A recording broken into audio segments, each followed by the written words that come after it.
of all, we are going to hear from David Niven. Now, David attended and graduated from the Ohio State University. He got his Ph.D. there.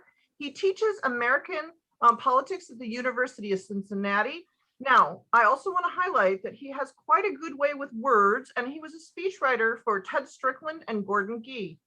And with that, I'm going to hand it off to David Niven to walk us through some information about state legislative map making. Thank you, David.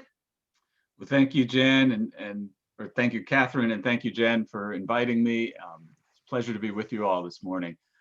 As you can see on this next slide, even though we don't necessarily talk about state legislative districts, they don't necessarily get the same level of media attention. Ohio's state legislative districts, this is the Statehouse, are works of art in their own right. You take a look at that blue horseshoe district, for example, that's the 17th district. We have, quite an array of absurdities in the drawing of these districts, especially, of course, in more populated counties where, the map makers can really go to town. And you look at these shapes, and not only don't they, reflect any kind of sort of sensibility of trying to make these districts compact, but you really are seeing, kind of the inherent representational difficulties that come along when you, when you make a district that runs from, downtown to the edge of a county for no reason other than, of course, political expediency. Okay, on the next slide, one of the things that, gerrymandering can sometimes suffer from is a notion that, well, I know it when I see it. And, one of the interesting things about the research on gerrymandering is more and more it's getting to a point where we can come up with ways to practically define it. And here's some research that I'm working on. The way, logic would suggest, we have roughly 7 times as many state house districts as we have congressional districts. So if you were trying to make a logical and understandable system, a US House district should overlap with about 7 state house districts. And in that way, your member of Congress and your state legislators could more easily work together on issues of common concern. This is an example of how Ohio's map works. The 15th district, which is currently represented by Steve Stivers, there aren't 7 state house districts that it overlaps with. There are 16. And it kind of gives you an example of the flavor of things, because Ohio state house districts, of course, are numbered sequentially. And you look at that list of numbers of what Steve Stivers is dealing with: 17, 18, 20, 21, 22, 23, 24, 26. Okay, they're all sort of in a pocket. Then 72, 74, 77, 78, the 91, 92, 93, 94. It tells you a little bit about the fact that his district goes all over the place.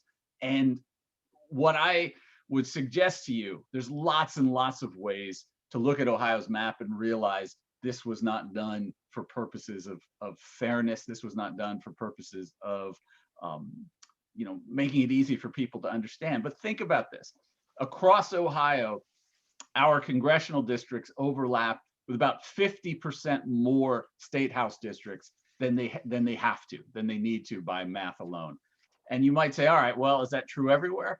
In Iowa, for example, the extra overlap is 0%. Every district in Iowa fits exactly within the larger district it's a part of.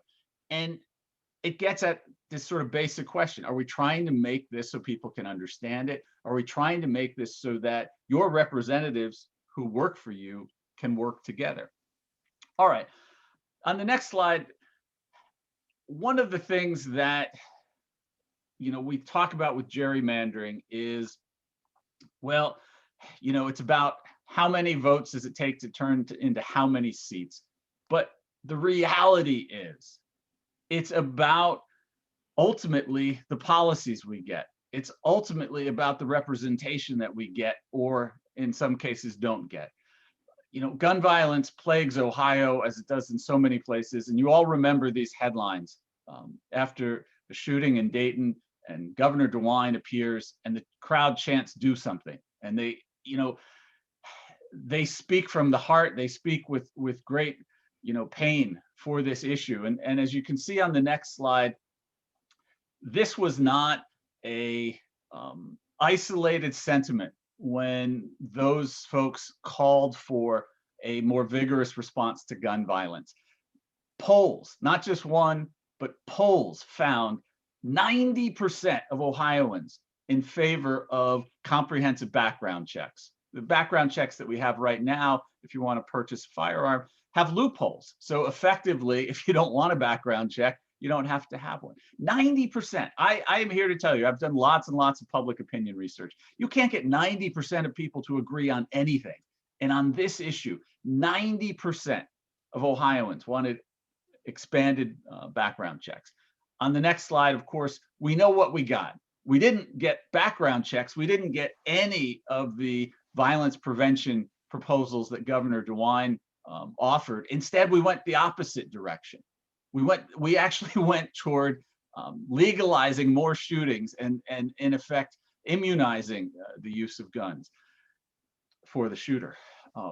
This is the essence of gerrymandering. I mean, as much as we talk about funny shapes and as much as we talk about,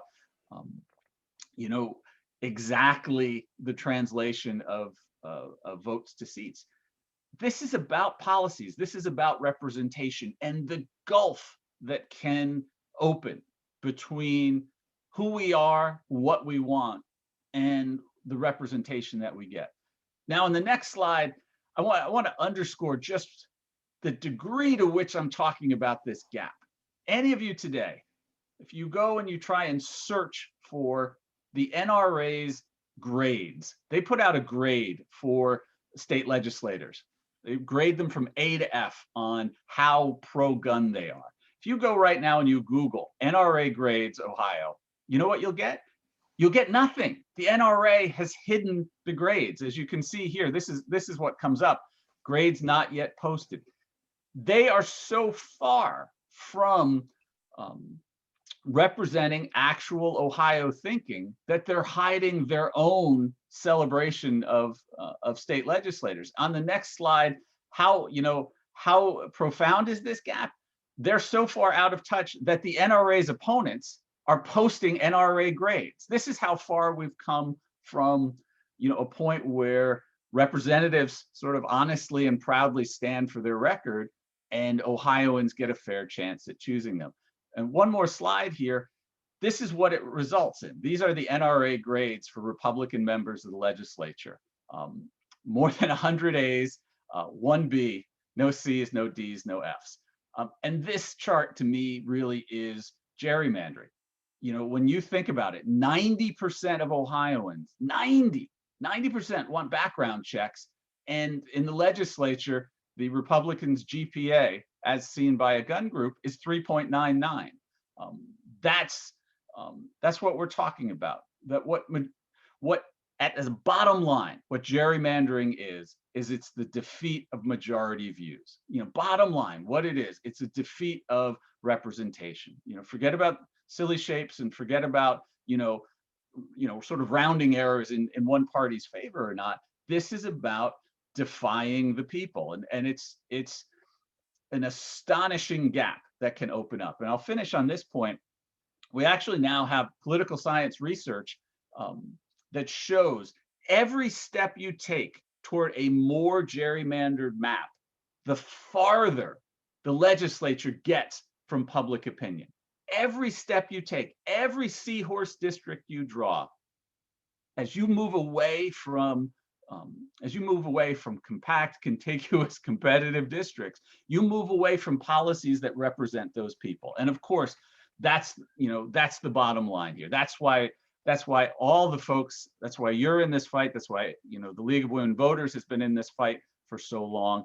It's about actually listening to people, because, there have been, I would say, in the history of American politics, there have been no more pernicious and long-lasting threat to basic representation than gerrymandering. Some of what we've been through in the last months or 4 years obviously can represent a threat to democracy. But the one that's been with us since the beginning is this. And this chart and this gap really represent what's at stake here. As I said, it's been a pleasure to be a part of this, and I look forward to coming back a little bit later and talking a little bit about this at the congressional level. Well, thank you very much, Professor Niven. We appreciated the connection that's made, why it is we all care about gerrymandering. We don't care about gerrymandering because the map looks silly. We care about it because manipulation of district lines is the manipulation of election, which is the manipulation of public policy.